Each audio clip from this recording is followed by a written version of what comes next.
I'm ChosenArchitect, and this is DawnCraft.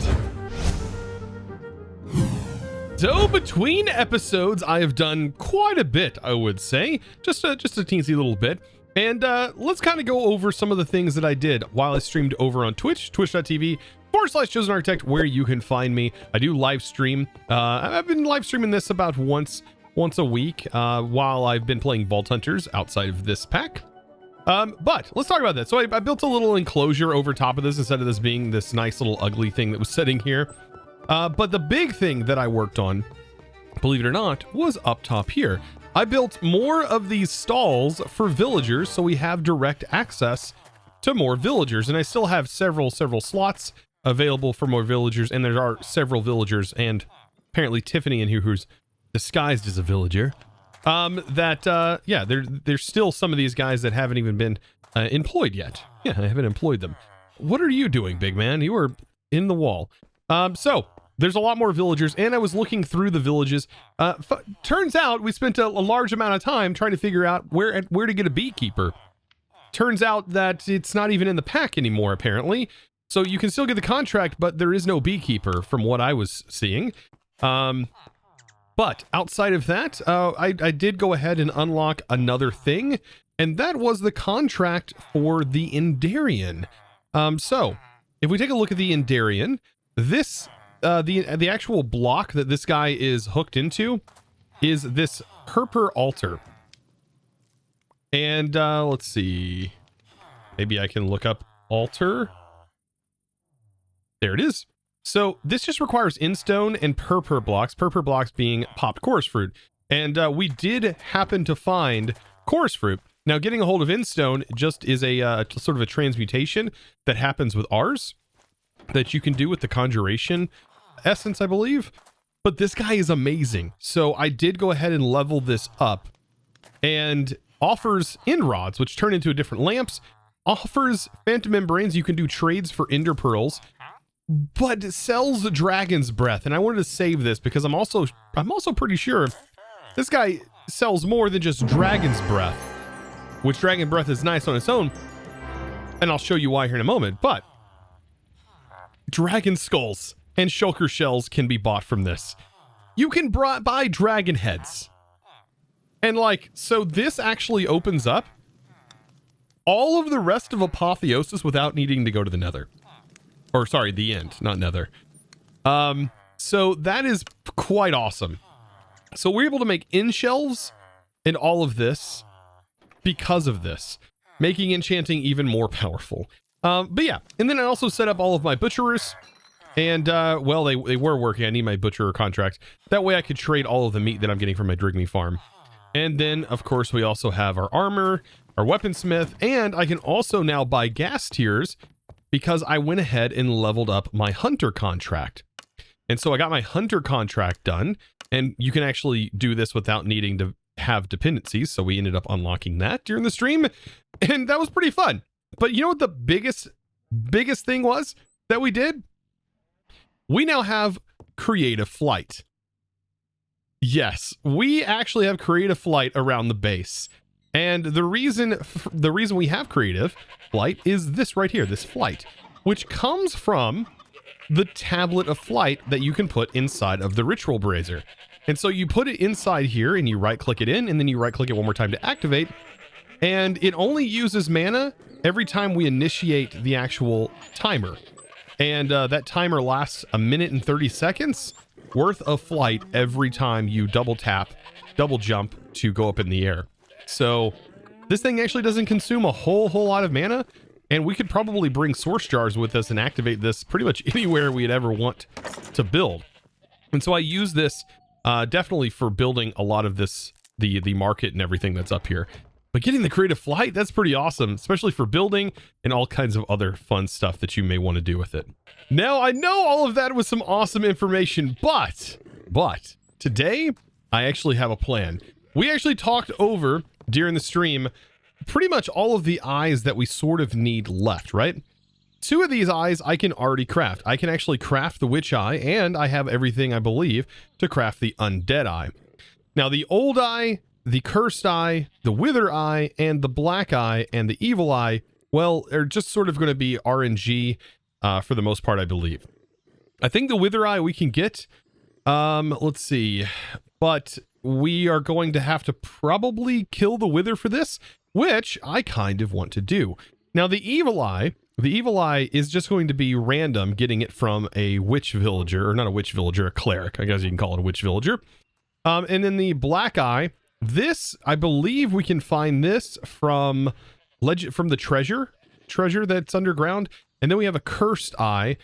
This one did say where we can get it. As you can see, it says Piglins. So I'm assuming this is in the Nether, inside a dungeon loot, in a bastion. And then I believe the Old Eye comes from the actual fortress. So all of that is going to be kind of RNG as far as chest loot goes. But I wonder, how many times are we going to have to kill the Wither? Is it like a one-time thing? And plus, I kind of need the Wither. I need the Nether Star. To upgrade this book to the Archmage Spellbook, which is the final tier, we will need a Nether Star, and also beacons are really nice as well. So, to do this, I was thinking, where would be the best place to kill the Wither? And I'm thinking far, far away from my base. And in the overworld, we can definitely do it. And I kind of want to do it above ground, I think. I think. I'm like, to the point where I'm also a little nervous because I have no idea what to expect from this guy. We do have an okay bow, and we have the ability to cure ourselves and dispel any kind of effects that we have on us. So that's not bad. But I was thinking, we do have some villages that we could probably go to, and this might be able to distract the Wither while we work on killing it. So, we could maybe travel to a place like, I don't know, the Savannah Village, and just let it loose here. And just let it attack villagers, right? That doesn't sound mean at all. And not only that, we should be able to let iron golems do a lot of the work as well. I think before we let this loose, though, I definitely want to pick this up. So that way we don't have to worry about that getting broken and just wasted. But yeah, this should work. This should work. And surely I won't get, these guys won't get mad at me for doing this, right? Yeah, probably not. All right, well, let's go ahead and summon the Wither. Surely this won't be too bad. We do have a Goblin King bar up there, which is right over here. Hopefully we can keep this guy over here. And maybe even get some Wither roses. I don't know. This is going to be fun. This is going to be fun. I am excited. Let's get ourselves in attack mode. And there it is. Oh, he's already attacking them. Okay. Wow, that Wither bar is sick. Holy smokes. Okay, it's after me. But... oh! Wow, you can't even tell on that Wither bar. Holy smokes. It's just decimating. Alright, the Wither is so high up, though, that I can't really... I am killing it, though. But I need it to come down. Okay, there it goes. There it goes. There it goes. Okay. Oh, wow. It did like a bomb sort of move. Okay. There it goes. All right. Now it's on the ground, I think. Wait. It teleported. Where'd it go? Oh. Oh, shoot. It's like invisible. Oh my god. It's gone now. But I think I hit these villagers. So I think now they're after me. Oh no. We got 2 Wither's eyes from that. And we got a Wither treasure bag. But we've got to get out of here. This village, I think, is donezo on us. That was kind of anticlimactic. I was expecting that to be more. There we go. We got a Wither eye. Okay. And we did get another star. And I wonder what's inside this bag. This kind of reminds me of Terraria, like playing in expert mode, right? That's 100% an expert mode reference. So let's open up this wither grab bag and let's see what we get. We got skulls, a couple of netherite pieces. Oh, come on. That could have been way better. But we did get I guess we got wither roses, which aren't too bad. And another free nether star. Pretty cool. And I'm more happy about the eye, though, because we're getting very, very close to having all of the eyes. Now, one thing I will say is the wither was super disappointing. I don't know why it was disappointing, but I find the vanilla wither more brutal than that. He just kind of floated in the air for a moment. Very interesting. I will say interesting a lot, but that one definitely was. And maybe it was because I had them attacking it, but the wither's always so unpredictable and like it's so hard to hit sometimes. I don't know. We'll definitely fight it again since we took absolute 0 damage from that guy. Now, a boss I do think will definitely be fun is going to be the Wilden. Now, I did want to go ahead and get my book upgraded, and so this is definitely going to help us access tier 3 spells. There we go. So to do that, we're going to need a brazier, and I probably want to do this as well away from the base here, but I don't have to go too far away from the base because this guy isn't that crazy. I just need a nice little open area. I think even this area over here will be just fine. But what we need to do is actually augment this a little bit. So we place this down, right? Oh, this might be a little weird fighting on ice. But we place this in, and then we should be able to, I believe, drop the 3 different materials in to augment it. And this is going to summon the Wilden boss. Here we go. I'm ready for this one. This should be a lot more fun, I think. I hope. There we go. And maybe it has 3 different phases. Holy smokes, we do so much damage. Okay, it is now... What, am I flying? I wasn't even trying to fly. Okay, that's 1 phase. And it could have up to 3 phases. Some being harder than others. Yeah, this is a flying one. And this guy will straight up dive into me. That's not fair, man. I don't have flight anymore. I do have flight, actually. I guess I could fly. Get over here. Stay over here. It's so goofy. These fighting mechanics feel so goofy to me. All right. Get wrecked. Come on. I can't fly up there. Shooting with an arrow just doesn't... Okay, there we go. We just take no damage. And we don't even have, like, the best gear you can get. That was it. Okay, so that was our Wilden tribute. This is why you don't want to put this in your base, by the way, because it can break the blocks, as you could see clearly there. Especially doing that dive. Just pile drives right into the ground like a creeper explosion. But that was it. That was only a 2-phaser. I was hoping for the one that shoots porcupine arrows all over me. And it usually turns into a wild and spiky boy. That was also kind of anticlimactic. But I can't... I don't know. Is it the enchants? What is it? Because it can't be... Maybe it's more of apotheosis. Apotheosis is just so powerful. It's just so hard to balance apotheosis, I think. I feel like in this pack, we went from 0 to 100 real fast. Real fast. All we had to do was get access to the hell shelves, and once we got access to the nether and got ourselves some blaze rods, that's when everything picked up. So getting access to this, making a simple mob farm that actually is functional, between that and the drigmies, oh my goodness. Yes, I think we've definitely expanded. Now, so with all of this that we have, I can now upgrade and get even more powerful because we have Totems of Dying from last episode. And so we should be able to make the Archmage Spellbook now. Also, another thing I did on stream, by the way, I should have mentioned this, is I placed down a spawner, hit it with a comparator, and whenever you do that, you can actually control whether or not this this is redstone controlled or not. And so I did set up an Enderman spawner. That way I could, I had an Enderman spawn egg, so I just took one of the spawners that I got from the roguelike dungeons, and well, I needed it for ender pearls. And we do get quite a few ender pearls from killing these guys. And I can just turn it off when I don't need it. Because I don't know if this lasts forever or not. So with that, this is the last tier of our Spellbook upgrade. And there we go. We now have a tier 3, which grants us access to a couple of useful spells. I would definitely say lightning is pretty darn cool, but I don't know if we're going to have access to that. It looks like it requires some sort of object. What is this? Heart of the Sea? Oh, so actually this falls right in line with what we need to do, because we do need to go out sea hunting. Summon a decoy is pretty cool.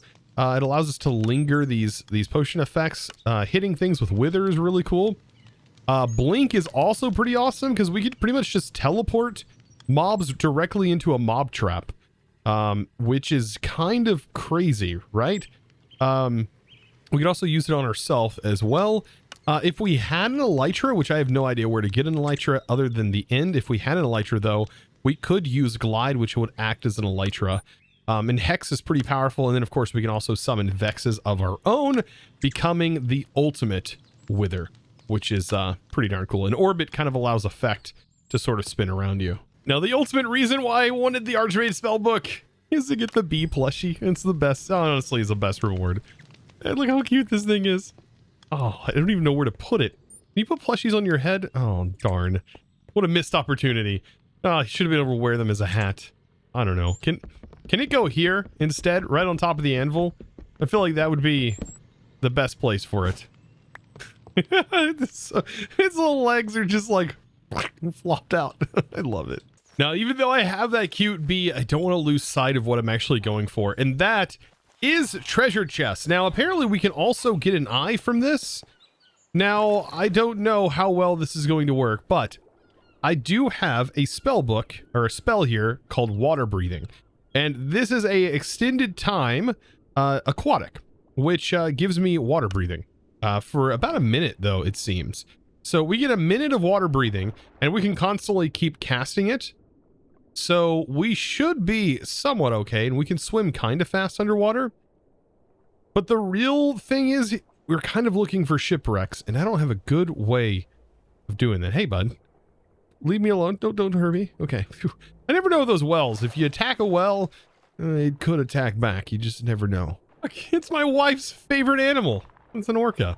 I was honestly kind of scared of these things because I don't know if I'm food to them. You just don't know with an orca. You know, the crazy thing is, I should have set up my spell a little bit differently. So I now have Conjure Mage Light and then Aquatic. That way I get night vision from this. And I think that is a lot better. Also, can I fight underwater? Everything's so quiet underwater. It's so weird.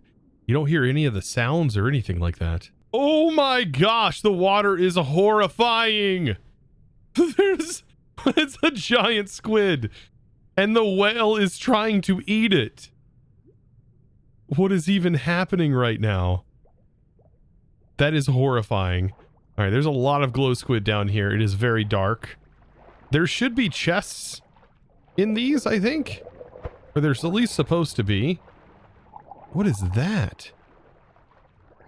Oh my gosh. Underwater is scary, man. All right, so there is a chest. Right there, if I can get it. Okay. And it has a buried treasure map in it. That's exactly what I need, is a buried treasure map. Oh my gosh, there's so much stuff underwater. It has literally fish in it. These slimes do. What is going on? There's like a whole game under the water. All right, let's open this buried treasure map though. For some reason it has not loaded and I cannot access it, unfortunately. That is not good. So after a tremendous amount of lag, it has finally revealed what the map is. Oh my goodness. That was quite the hanging. The problem is though that on this map there's no marker. So how am I supposed to know where the treasure's at? What? That is so not fair. Honestly, now that I have night vision, it is so much easier to see through the water. Oh, finding the ships are going to be super easy with this. Speaking of ships, there's one right there. Just go ahead and, well, break this normally. Yeah. And I should be able to handle these guys, I think. I hope. I don't know. The more I think about it, the more I'm like, maybe I should be noping out of this situation. I don't know. I do have the ability to break things underwater. That is so nice. Very cool. Okay, so there should be 2 chests. Yep, there's one right here. And there's another buried treasure map. And I guarantee this is going to cause a little bit. No, it's not revealing the locations, though. I have never had that happen before. Where it doesn't actually show an X. It's just acting like a map. That's so weird. Finally, I just found a treasure map in here that actually functions. As you can see, it actually has a working map. And I can use this map as a compass. Well, at least I thought I could. Oh, there's a big building underwater. Yeah, so this should be able to lead us in the right direction. I can use this to see we're facing north.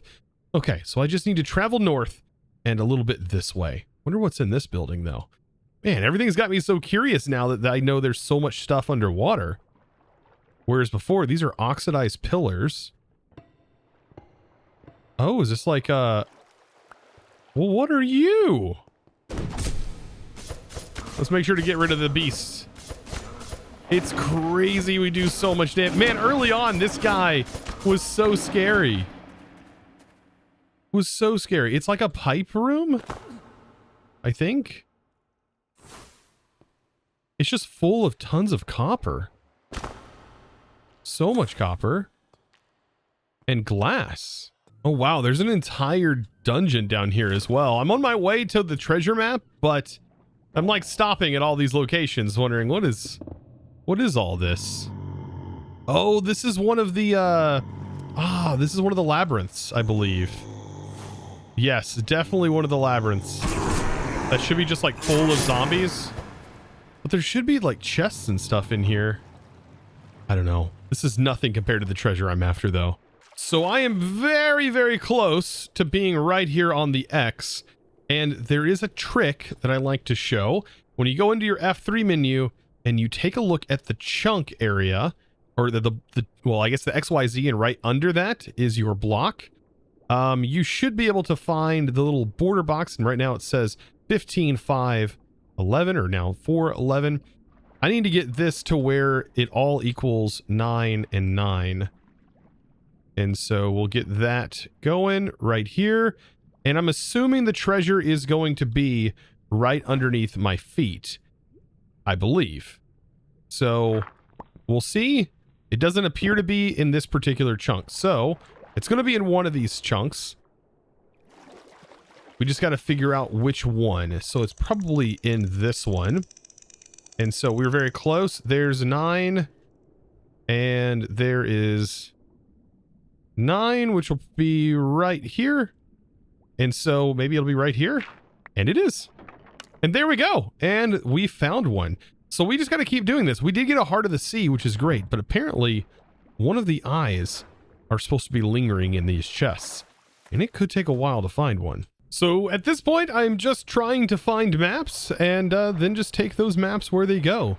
And there should be a map. There should be a chest here. If not, well, there's probably going to be one in that boat that's just nearby. You know, drowned would be kind of scary, but at this point, they're kind of not bad at all. Kind of like my friends. Guys want a high five? Hi! Look, they're just wanting a high five. That's surely that's the only thing they would want to do. Now that, on the other hand, is a drowned riding. I don't even know what that is, to be fair. Can I see what that is? It is a skellawag. That's good words. I like it. I like it a lot. It's so weird that nothing makes sound. It's just so dead and quiet. That is the weirdest part of this. All right, time to hopefully find some treasure maps. Usually, there's bound to be treasure maps in here, right?